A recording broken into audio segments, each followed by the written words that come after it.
অবহেলায় ভালোবাসা মরে যায়, যত্নে ভালোবাসা জন্মে। ভালোবাসা বেঁচে থাকে যত্নে। এখন আপনি যত্ন করতে জানেন না, তাহলে কি করবেন? কিভাবে এই হ্যাবিটটা তৈরি করবেন?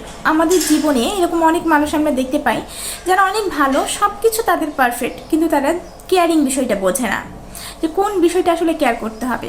যেসব মানুষ আপনারা কেয়ার করতে জানেন না, তাদের ক্ষেত্রে আমার ছোট্ট একটা অ্যাডভাইস হলো, আপনারা প্রচুর পরিমাণে গাছ লাগান।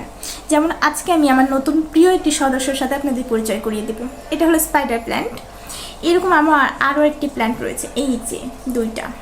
ওকে, তো এইগুলো আমি দেখানোর কারণ হচ্ছে এদেরকে আমি যত্ন করি, এই জন্য এরা তো চিরসবুজ রয়েছে। সো তেমনভাবেই আপনার লাইফে আপনার যেসব মানুষগুলো রয়েছে তাদেরকে আপনি যত্ন করুন, তারাও চিরসবুজ থাকবে। এভারগ্রিন যে কোনো মানুষকে আপনি যদি দেখেন, তাদের ডেফিনেটলি পেছনে গল্পটা রয়েছে যত্ন। যত্নেই মানুষ ভালোবাসায় বাড়ে। আপনার জীবনে আপনি রঙিন রঙিন স্বপ্ন দেখবেন, রঙিন রঙিন স্বপ্ন আকাশে ওড়াবেন, ফানুস হয়ে সবসময় ধরা দিবে না। অভিমান জমে জমে একসময় পাহাড়ও হতে পারে।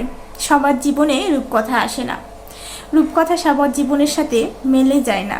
রূপকথা গল্পের বইয়ে উপন্যাসেই মানায়। সেই কারণে যদি নিজের জীবনটাকে রূপকথার কিছুটা ছোঁয়া দিতে চান, ডেফিনেটলি আপনাকে যত্ন নিতে হবে নিজের এবং আপনার আশেপাশের মানুষদের। যেমন এই যে আমি আমার প্ল্যান্টটার যত্ন নিই, আজকে আপনাদেরকে দেখাতে পারছি শুধুমাত্র যত্নের কারণে। সো যত্ন নেওয়া শিখুন।